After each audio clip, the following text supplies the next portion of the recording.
Hi everybody, Jo here again. Lovely to have your company. Thank you for joining me. Grab yourself a brew, maybe a cheeky biscuit.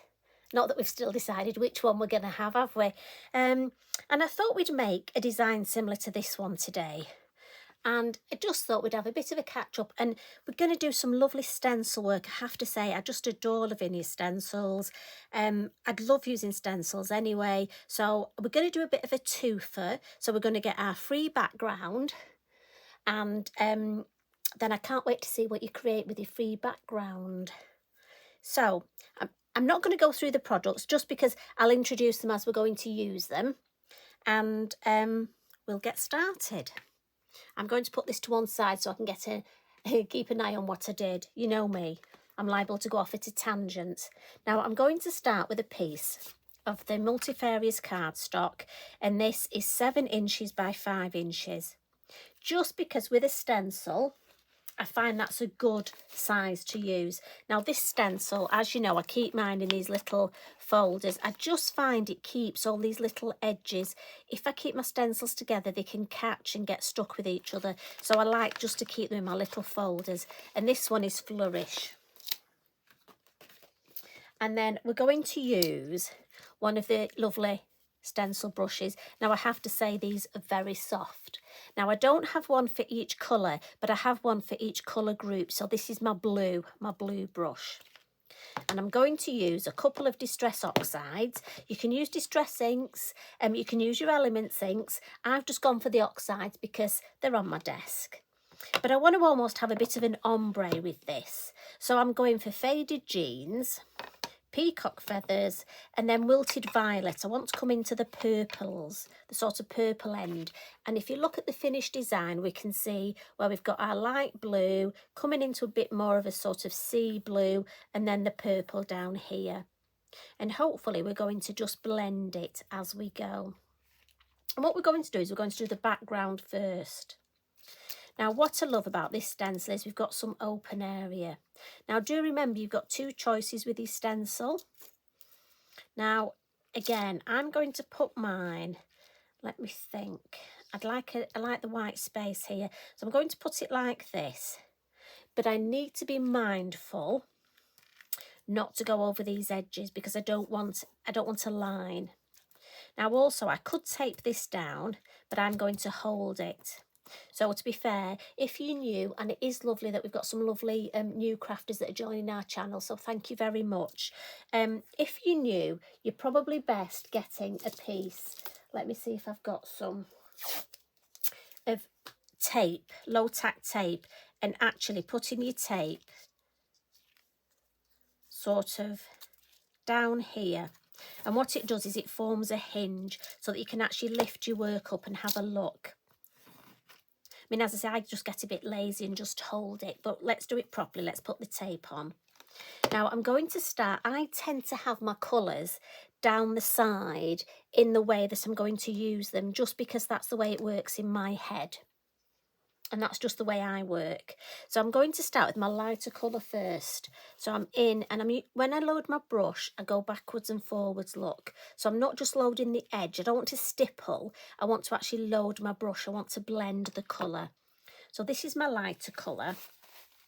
I always try and get in the habit of having a piece of tissue just under my hand in case I've got ink on here.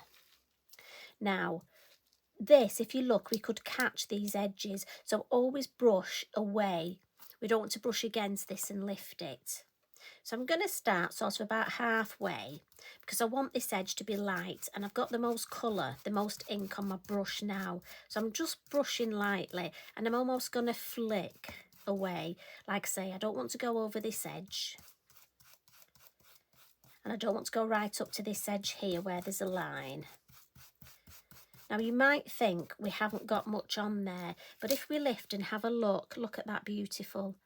That is so lovely, and I love the way that it's just light going off here. Just get a little bit more around there. So I'm really happy with that. So I'm going to go into my next colour, my Peacock Feathers. Now, as you can see, this is quite a sort of a turquoisey, again, sort of blue colour. And I'm going to start further down here Again, I've got the most ink on my brush down there, and then I'm going to blend, almost blend it up, and it's almost a flicking motion. I'm just going to flick up into that blue to see if I can get a nice blend. I don't want a harsh edge where the two colours join, so by flicking the colour will be lighter, and see if I can get some tone of that colour to blend it in. So can you see we've got Peacock Feathers here, and you can't actually see the join. In fact, I could flick a little bit more. I'm not going to add any more onto my brush. I've got plenty on there. Just to bring that a little bit to tone, that's better. Tones in beautifully. And as you notice, I'm not cleaning my brush in between. And I'm just going to come into the purple now. So again, I'm going to start at this edge where my deepest colour, I want that at the bottom. And again, I'm going to flick up into the blue. Now I've got quite a harsh line here with the blue, so I need to just see if I can get rid of that. So I might just bring in a little bit more blue into the purple and just try and blend, and then get a bit more purple into the blue, and just try and blend these colours so I've got a better join. Yeah, that's nice, isn't it? Just a little bit more work. Sometimes if you're not happy with the areas where it blends, just keep working. Just keep working at it. Oh, that's nicer. Yeah, in fact, I can just take a little bit more purple. Just going to hold it here, and I'm just going to flick a bit more purple into that blue. I think I can afford, and this is where don't rush. Just blend that purple into that a bit more. Yes, that looks better, doesn't it? How that purple comes round. So we're happy with that. Can take that off. And we've got that lovely, if I bring it a bit closer, can you see that lovely fuzzy edge? Some bits on my card, I don't know where they've come from. That lovely edge here, and then going down into the blue and that lovely purple. And here it's almost quite cloudy. I love that. So I'm just going to put the lids on my ink pads a minute. I like to put the lids on straight away if I can. Just saves me putting my hand in it and getting ink everywhere. Now what we're going to just do, I'm just going to clean my stencil brush a little, put that to one side. Now we've got some ink on here. Now it'll be interesting to see just how much ink we've got on there. So for our freebie, we're just going to spritz. Now Eric, my Labrador, is sat on the floor next to me, so I've just spritzed water over him, but I don't think he minds. It's quite a hot day. Well, he hasn't moved anyway. Sorry, mate. So we've just reactivated that ink, spritzed it with water, and let's see. And this is our twofer, our bonus, our free background. And these are ideal, you know, if you have a day where your mojo's gone a bit or you're a bit fed up. These backgrounds are great for those sorts of days. Just leave it down another, let's just see. Sometimes you get some colour, sometimes you don't. But often the ones that aren't very colourful, oh, look at that. Yeah, I'm more than happy with that. Give that a dry. And look at that. How beautiful is that? That is going to make a lovely subtle background, isn't it? And the colours. And I've got to be honest, I often prefer these to the one we've made. It's very interesting, isn't it, which you're going to like. So I'm going to put that to one side to dry, because obviously it's better when that's dry, and that's your one. I can't wait to see what you produce with your free one. So we'll stamp on our background that we've made. And the perfect stamps for these, I found my little Fairy Foragers. And I thought these will be lovely on here. And don't forget, if you don't know where to place them, you've got your acetate to help you decide. So I've got all 4 here. And I'm just going to ink them up in black. And again, nice light tapping. And as you know, I just catch the edges.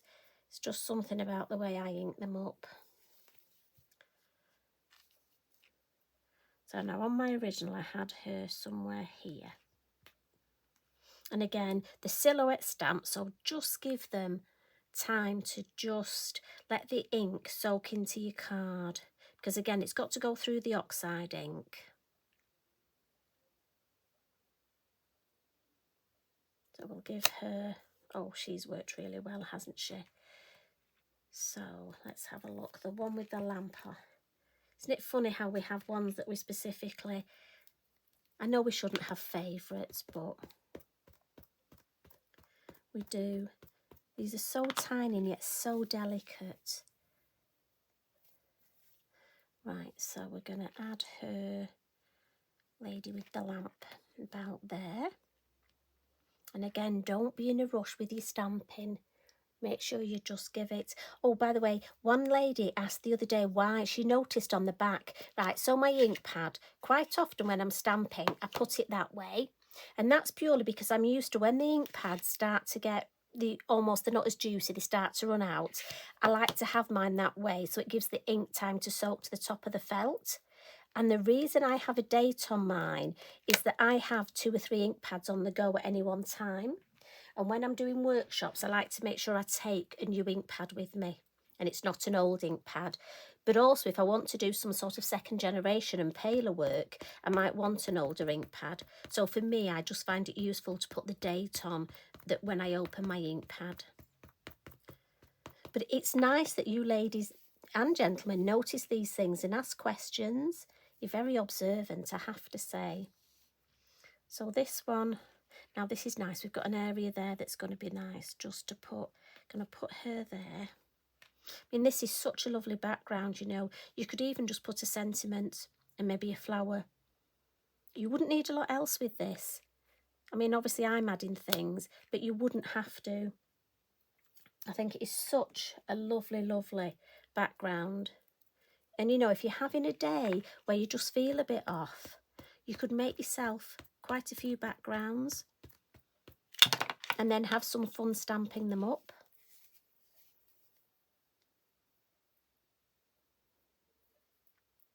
So again, I'm just going to take, now she's lovely, she's going to be stepping. I don't want her directly on top of there, so I'm going to come to the side here a bit. And again, give it a good, let it just soak in. And look at those, they've stamped beautifully. Now, when I did this originally, I thought, oh dear, but they just look like they're floating. I mean, I know fairies fly. Obviously, my fairies are flying. But then I found my fairy orb stamp. And my first idea was I was going to put a sentiment in this fairy's arm. So she was holding the sentiment, almost like a banner. And I thought, no, do you know what? I'm going to give it a fairy orb. So I very carefully stamped the smaller of the fairy orbs in her hand. And then I thought, do you know what? We could actually put our fairies dancing on.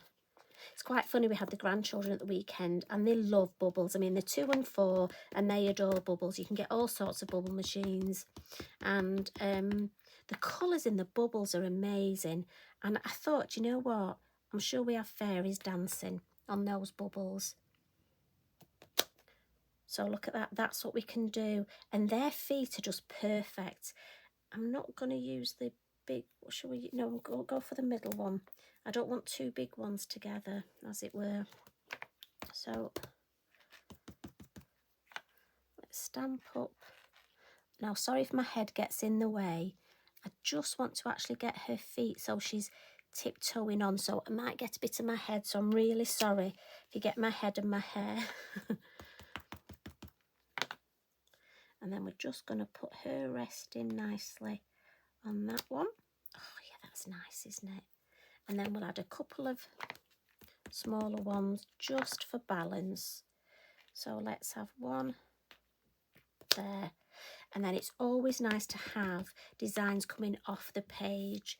So we'll have one here. And then for balance, we need something up here, don't we? Just as we're looking at it. Composition is very important. But also, we don't want a pizza. I don't want to go too mad with them. So there we go. And that is just nice just enough. So we'll pop those to one side. And then just at the bottom, I just wanted a little more interest. So I'm going for the field grass. And as you know, this is just one of my all-time favourite stamps.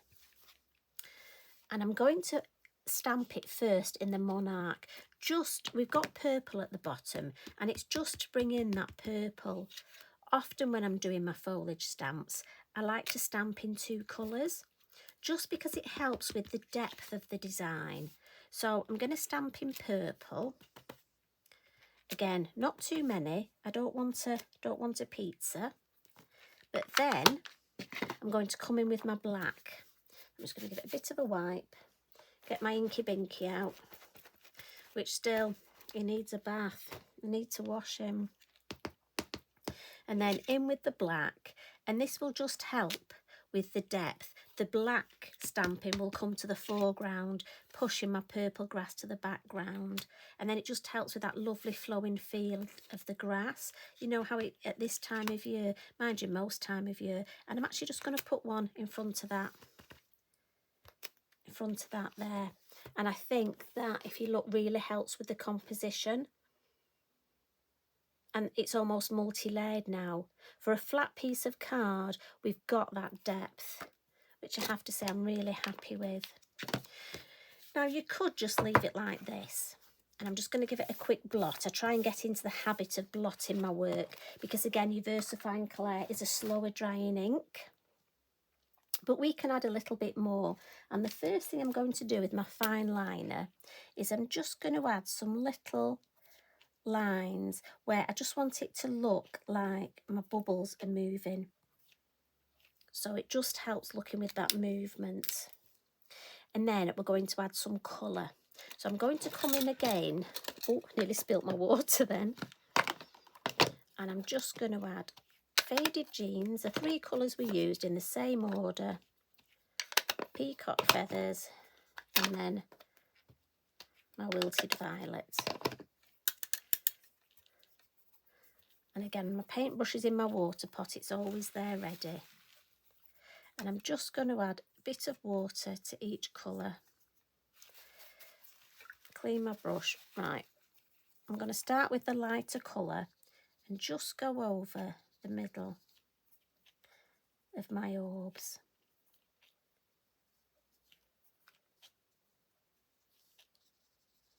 And again, remember, we have got ink underneath, but it's fine, this will just reactivate it. And we just want that little bit of the idea of a hint of blue. I don't want much blue, just the hint.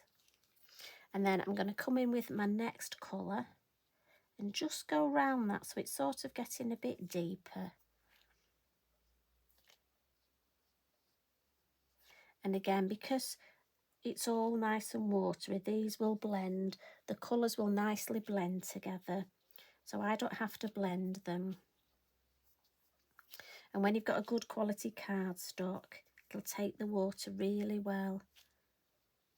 And again, you can add some more if you want. If you think, oh, it's a bit pale, come in with a bit more. But what I want to do now, and this is where you see the most dramatic bit, is come in with the purple and actually put the purple round the edge. And it just helps with the orbs. A, we're filling them in, but B, we're making them look more sort of spherical with having that darker colour round the edge. And it ties in nicely again because we're using those same three colours that we used in the background. So again, it gives us that cohesive design. We're not introducing any more colours. We're going off what we've already used. Now I just want a bit more Wilted Violet. And I'm not adding as much water to this because I want it to be a deeper colour. Obviously, the more water you add, the lighter the colour will be. And I just want to darken those edges, look. Now again, at home you would spend a little bit longer than me. I'm always conscious of, you know, keeping you too long. But that's better. You see how that really looks lovely with the colours.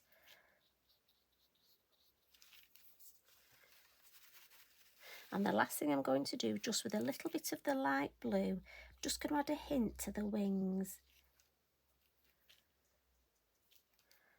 Now that looks almost a bit too pale there, so I'm just going to add a bit more blue to that one. And that's the beauty of it, you can add the colour as you go in. And in fact that one seems a bit light, doesn't it? We'll add a bit more blue in there. I'm happy with that. So we'll just clean that up.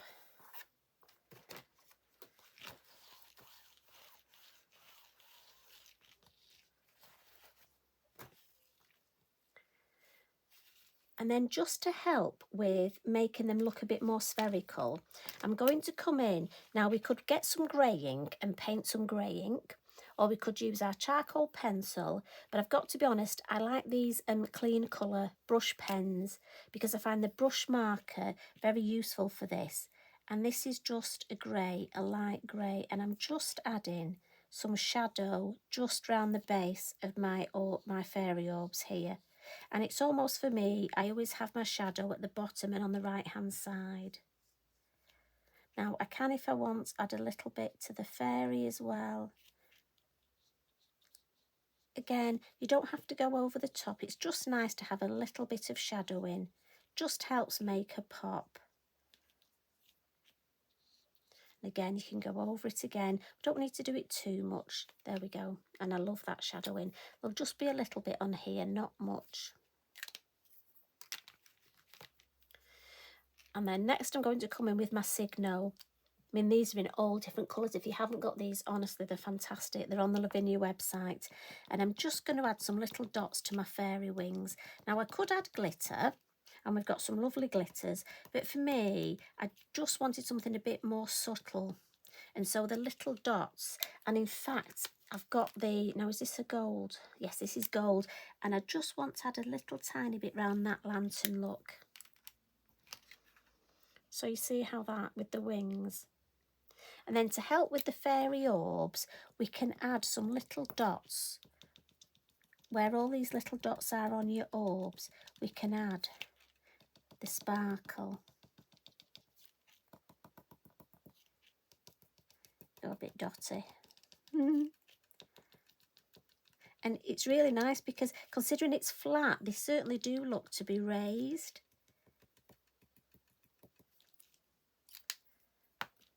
And I'm going to come in with my purple Posca. Again, give it a good shake. And I'm just going to add some little bits of purple flowers onto my grasses, just to add a bit more interest with my grasses here.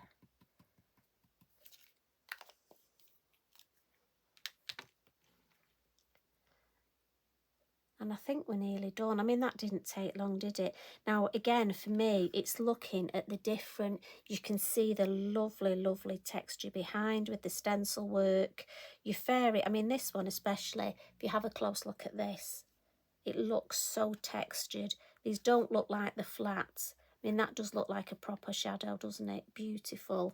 The last little thing you can do is come in with your white Posca and just add. Now, this would be better if it was dry. Obviously, mine isn't quite dry. But what I would do at home is let this dry. Well, I am at home, but if I was doing it for myself, I would let it dry before adding my white Posca. And then mat this on some black card. And I just think these Fairy Foragers are perfect for dancing on our fairy orbs.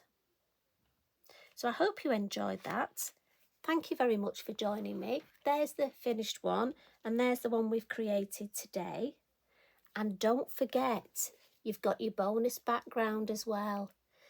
If you make these cards, and especially if you stamp up your bonus background, please, if you add it to our Lavinia page on Facebook and tag me in, I'd love to see what you do. I mean, if you want to use different stamps, again, you can. Obviously, it's your stamp of choice, different stencil. But I'd love you to have a go. And I'd love to see what you get up to. So you take care. Thank you very much for joining me.